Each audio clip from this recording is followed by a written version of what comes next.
นะโมพุทธายะนะโมธรรมายะนะโมสังฆายะខ្ញុំសូមនមស្ការចំពោះព្រះពុទ្ធចំពោះព្រះធម៌ចំពោះព្រះសង្ឃដោយសេចក្តីគោរពសូមនមស្ការចំពោះលោកគ្រូចៅអធិការលោកគ្រូសូត្រនិងភិក្ខុសាមណេរទាំងអស់សូមធ្វើនៅសេចក្តីរាប់អានចំពោះពុទ្ធបរិស័ទញាតិញោមស្រីប្រុសដែលបានអញ្ជើញមកនៅក្នុងវេលាឱកាសបុណ្យពិសាខបូជាក៏ដូចជាការសមាទានសិល5សិល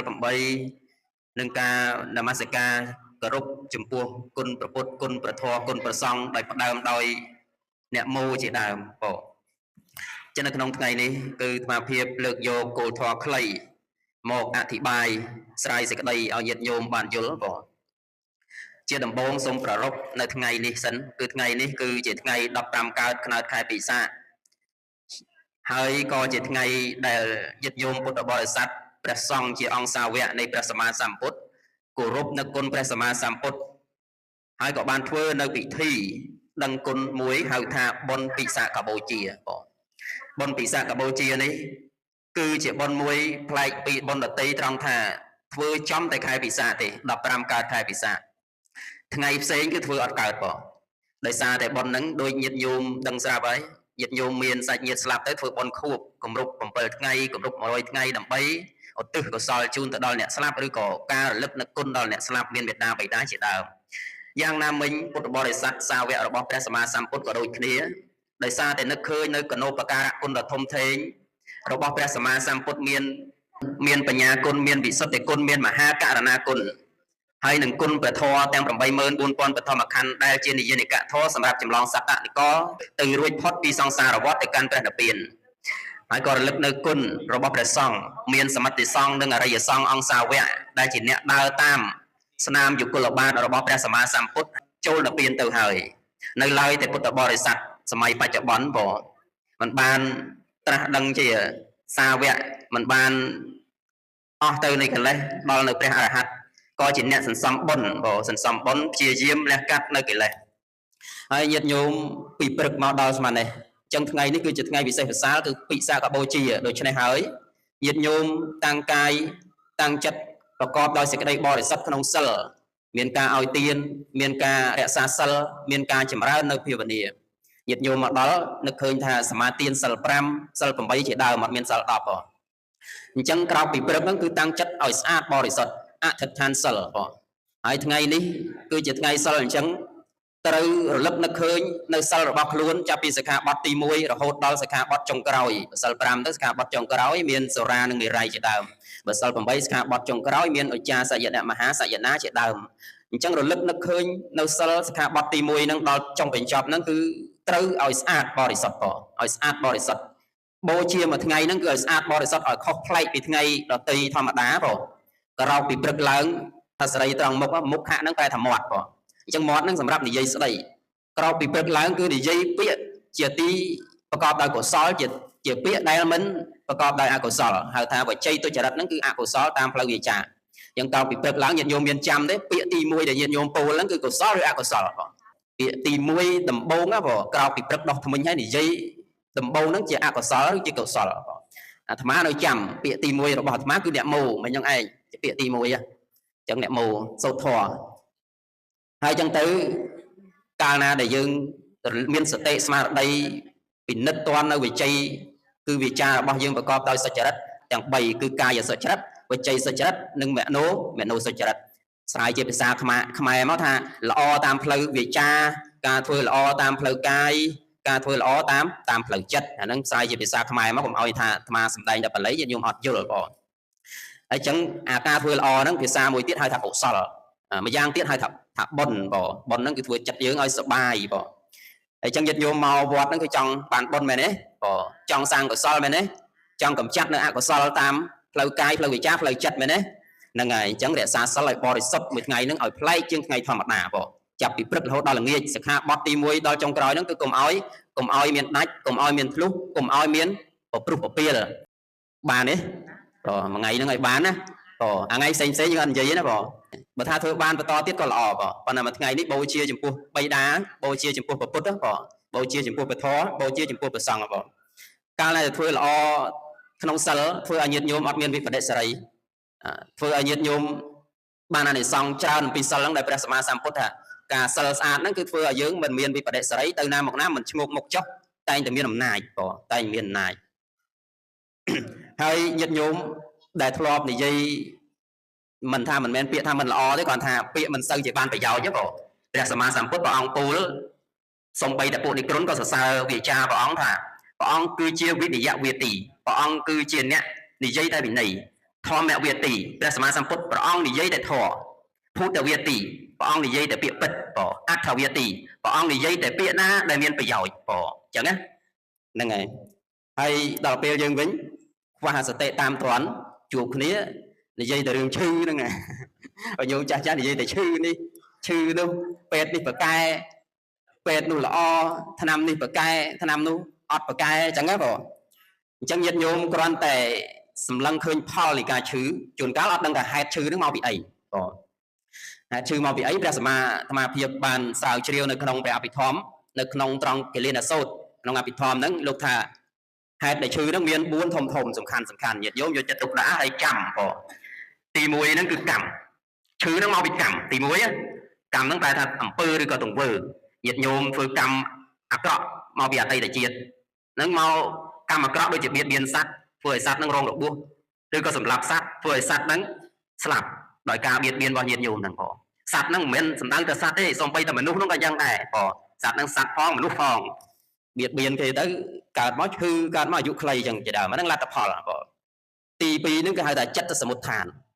ជំងឺដែលកើតអំពីចិត្តបងជំងឺដែលកើតពីចិត្តទី3ហ្នឹងហៅថាឧតុសមុដ្ឋានជំងឺកើតអំពីអាកាសធាតុខាងក្រៅមានក្តៅត្រជាក់ជាដើមទី4ហ្នឹងគឺថាអាហារសមុដ្ឋានជំងឺកើតអំពីការបរិភោគអាហារអញ្ចឹងអាត្មាអធិប្បាយមួយពាក្យថាកម្មសមុដ្ឋានទី1សិនកើតអំពីកម្មការបៀតបៀនសត្វនិងសម្លាប់សត្វដែលលទ្ធផលគឺឈឺនិងស្លាប់មុនអាយុបងហៅថាអកាលមរណៈហ្នឹងចូលនឹងសិក្ខាបទទី1បញ្ញាញោមរក្សាឬក៏សមាទានសិក្ខាបទទី1មិនសម្លាប់សត្វញាតិញោមអាយុវែងហើយមិនសូវឈឺទៀតបងមិនថាអត់ឈឺសុទ្ធទេគឺមិនសូវឈឺបងអ្មិនក៏ញាតិញោមប៉ះអាកាសធាតុវាក្តៅវាត្រជាក់អីដែរខ្លះដែរប៉ុន្តែក្នុងកាយហ្នឹងវាអត់មានរោគផ្សេងទេបងអញ្ចឹងសិក្ខាបទទី1ហ្នឹងគឺរក្សាឲ្យបានទៅញាតិញោមអាយុវែងហើយមិនសូវឈឺទៀតបងហើយមួយទៀតមិនសូវឈឺដោយសារតែញាតិញោមបានប្រគេននៅថ្នាំកែរោគដល់ប្រសង់ឬក៏ឲ្យទានថ្នាំដល់មន្ទីរពេទ្យឬក៏ឲ្យថ្នាំដល់អ្នកណាអ្នកណីជាដើមហើយនឹងការប្រគេននៅគិលានភេសជ្ជៈទានណាបងវាបាននៅការមិនឈឺហើយបាននៅសម្លេងពីរោះទៀតបងភេសជ្ជៈទានអានិសង្ឃភេសជ្ជៈទានទី2ចិត្តសមុដ្ឋានកម្មកើតអំពីចិត្តហ្នឹងក៏ធ្វើឲ្យរាងកាយញាតិញោមឈឺដែរជំងឺផ្លូវចិត្តមិនមែនប៉ះពាល់តែប្រស័យប្រសាទខួរក្បាលមិនមែនអីតែម្យ៉ាងទេជំងឺផ្លូវចិត្តហៅថាចិត្តសមុដ្ឋានហ្នឹងជំងឺកើតអំពីចិត្តហ្នឹងវាធ្វើឲ្យប៉ះពាល់ដល់រូបរាងកាយផងឧទាហរណ៍ញាតិញោមមានចិត្តប្រកបទៅដោយតណ្ហាគឺលោភៈហ្នឹងចង់បានដល់ទៅពេលចង់បានសូម្បីតែញាតិញោមបានអាហារឆ្ងាញ់ដាក់ពួយមួយឆ្អែតអាហ្នឹងក៏ជាលោភៈដែរឲ្យឆ្អែតដល់ហួសកំណត់កើតជំងឺឯងញាតិញោមហូបច្រើននឹងឈឺអត់ចុកសៀតពោះអីកាពះមិនសូវស្រួលហ្នឹងអត់មានកន្លែងទលាយដើម្បីខ្យល់ចេញចូលហើយដោយសារតែចិត្តលោភៈគឺចង់បានអំណាចនៃតណ្ហាជាអកុសលហ្នឹងធ្វើឲ្យញាតិញោមចង់បានពេចខំធ្វើការហ្នឹងរកមិនចង់ហ៊ានឈប់ទេបងអាហ្នឹងលោភៈធ្វើការអត់ហ៊ានឈប់កាលណាធ្វើការហួសកម្លាំងវាមិនបងឈឺលីធ្ងន់លោបមួយជើងចង់ឲ្យអស់លីរបស់ធ្ងន់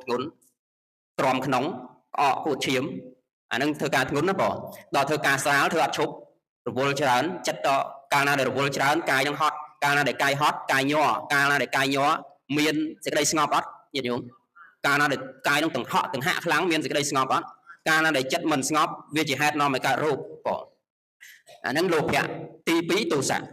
ឬក៏ក្រោធសេចក្តីក្រោធខឹងហ្នឹងញាតិញោមកាលណាដែលក្រោធខឹងនៅក្នុងរាងកាយហ្នឹងដូចជាប្រមាត់ជាដើមបញ្ចេញនៅអាស៊ីតខ្លាំងបញ្ចេញនៅជាតិពុលខ្លាំងទៅបំពុលថ្លើមទៅបំពុលគ្រឿងក្នុងបងកាលណាយើងទោសៈខ្លាំងខឹងជាតិពុលហ្នឹងបញ្ចេញមកក្នុងខ្លួនយើងឲ្យយើងកើតនៅជំងឺបងសរសៃឈាមបត់ធ្វើឲ្យបេះដូងយ៉ាងម៉េចដើរស្រួលទេណាបេះដូងមិនស្រួលធ្វើឲ្យគាំងបេះដូងដោយសារអីដោយសារទោសៈគាំងបេះដូងអាចស្លាប់អត់គាំងបេះដូងអាហ្នឹងដោយសារសេចក្តីក្រោធមោហៈចុងក្រោយដែលកើតពីចិត្តហ្នឹងណាមោហៈជាអកុសលមូលចុងក្រោយហ្នឹងណាគឺសេចក្តីល្ងងឬក៏សេចក្តីវង្វេងបងវង្វេងនាំឲ្យកើតជំងឺដែរអត់ទេញាតិញោមវង្វេងហ្នឹងកើតជំងឺបង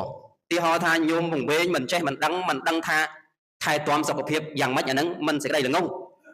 ពេទ្យប្រាប់មកផ្លេតភ្លេចបាត់ដឹងថែទាំសុខភាពមិន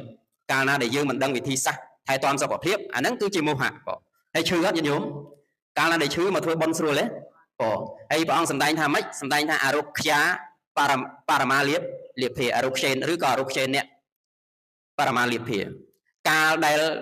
មិនមានរោគនាំមកនៅលៀបឬក៏យើងប្រែថាលៀបដោយប្រសើរកើតអំពីការមិនមានរោគហើយចង់បានលៀបណាទៅរើសបានលុយរាប់ពាន់ដុល្លារណាបើមិនមានរោគហ្នឹងជាលៀបព្រះអង្គដែលសរសើរហ្នឹងបងហ្នឹងហើយអាហ្នឹងគឺជំងឺសម្ដែងពីជំងឺដែលកើតអំពីចិត្តជាសមុដ្ឋានទី3ឧតុសមុដ្ឋានគឺអាកាសធាតុញោមដែលឮពាក្យថាឧតុនិយមហ្នឹងបងគេនិយាយពីអាកាសធាតុហ្នឹងមានភ្លៀងមានក្តៅមានត្រជាក់អីជាដើមពេលណាដែលភ្លៀងធ្លាក់ដំបូងញោមអត់ហ៊ានចេញឲ្យត្រូវភ្លៀងខ្លាចអីខ្លាចដាស់សាយក្តៅខ្លួនខ្លាចហៀសបោពេលដែលក្តៅខ្លាំងដល់40អង្សាញោមអត់ហ៊ានចេញខ្លាចអីក្តៅហ្នឹងធ្វើឲ្យញោមឈឺបងឈឺអញ្ចឹងអាការប្រែប្រួលអាកាសធាតុធ្វើឲ្យឈឺអាហ្នឹងអាកាសធាតុខាងក្រៅញាតិញោមខែល្ងាញាតិញោមឈឺច្រើនបងល្ងាត្រជាក់ឈឺច្រើនជាពិសេសញាតិញោមចាស់បងក៏មានអាកាសធាតុខាងក្នុងក៏មានធាតុខាងក្នុងដែលប្រែប្រួលធ្វើឲ្យយើងឈឺដែរការដែលប្រែប្រួលយើងខឹងទៅអាធាតុភ្លើងឡើងធ្វើឲ្យយើងមិនធាតុភ្លើងឡើងគឺក្តៅក្នុងខ្លួនក្តៅញ័របេះដូងបងហើយធាតុភ្លើងឡើងធ្វើយើងក្តៅខ្លួនដែលញោមឃើញក្មេងៗក្តៅខ្លួនសាក្តៅខ្លួនបងអាហ្នឹងគឺជាការចម្រើននៅធាតុភ្លើងធាតុដីគឺធាតុរឹងនៅក្នុងខ្លួនធ្វើឲ្យយើងចុកស្រឡាក់ធាតុដីនិងធាតុខ្យល់ហ្នឹងការកើតឡើងធ្វើឲ្យយើងកើតស្រឡាក់ធ្វើឲ្យយើងរបត់ឈាមមិនដើរស្រួលធ្វើឲ្យតឹងធ្វើឲ្យណែនធ្វើឲ្យសៀតចុកពោះធាតុខ្យល់ធាតុដីហ្នឹងណាបងកាលណាដែលវាដើរមិនស្រួលអត់មានតុល្យភាពក្នុងរាងកាយហើយក៏ឈឺដែរធាតុហ្នឹងវាអត់មានអត់ដើរអត់ស្មើបងធាតុខ្យល់មិនស្មើញាតិញោមថាអីគេកើតខ្យល់រៀងវិលមុខធីងធងកើតធាតុខ្យល់វាអត់ស្មើបងកើតខ្យល់តធាតុទឹកវាអត់ប្រកដីញាតិញោមមួយថ្ងៃអីបន្ទោបងតាន់តិចធាតុទឹកបងឡើងលឿងបងអញ្ចឹងក្បួនពេទ្យថាតើប៉ះសាវៈគឺទឹកនោមនឹងរាងសបានសុខភាពយើងល្អដើម្បីបានសបានយើងញ៉ាំទឹកឲ្យបានគ្រប់គ្រាន់ផ្សារទឹកឲ្យបានគ្រប់គ្រាន់គឺអត់សូវមានជំងឺទេបងទី4អាហារសមុដ្ឋានជំងឺដែលកើតអំពីអាហារញាតិញោមបរិភោគអាហារដែលញោមចាស់បរិភោគអាហាររឹងពេកធ្វើឲ្យមានជំងឺបរិភោគអាហារដែលមានជាតិគីមីពុលធ្វើឲ្យមានជំងឺអាហ្នឹងមិនថាចាស់ថាក្មេងទេបងតែកាលណាអាហារមិនស្អាតមានមេរោគធ្វើឲ្យយើងកើតនៅជំងឺនឹងឯងបងហើយតែកាលណាមានជំងឺអាយុខ្លីទេបងញាតិញោមរក្សាសិល5ស្អាតមិនក៏ដោយដល់បើហូបអាហារមិនស្អាតអានោះអាយុខ្លីដែរបងអាហ្នឹងគឺអាហារសមុដ្ឋានជ្រើសរើសអាហារដែលសមស្របហូបចូលក្នុងកាពះឆាប់រលួយទេចូលធាតុហ្នឹងគឺឆាប់បំបែកបានអាហារដែលមានវីតាមីនបងញាតិញោមថាវីតាមីនអីបើអត់សូវមានលុយទិញរកវីតាមីនបានមិនមែនអញ្ចឹងទេបងវីតាមីនសំបីតែបន្លែបៃតងក៏ជាវីតាមីនដែរបងដែលអាចជួសជុលរាងកាយដែលកោសិកាដែលខូចដែលងាប់គឺអាហារបៃតងហ្នឹងទៅជួសជុលវិទ្យាសាស្ត្រគេហៅថាអាហារការពារអាហារបៃតងហ្នឹងបងអញ្ចឹង4ហ្នឹងហើយព្រះអង្គឲ្យវិធីសាស្ត្រ3របៀបដើម្បីបង្ការកុំឲ្យមានជំងឺបងមិនមែននិយាយហេតុទេអត់មានប្រាប់ពីវិធីសាស្ត្រ3ទី1សបាយ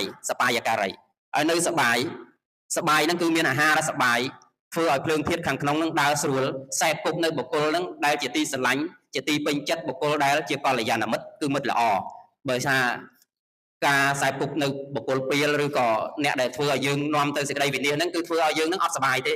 បង្កើតនៅហិង្សាបង្កើតនៅការកាប់ចាក់បង្កើតនៅអបាយមុខជាដើមហើយទី2នេះហៅថាភោជនេមតញ្ញតាស្គាល់ប្រមាណក្នុងភោជនមិនតិចពេក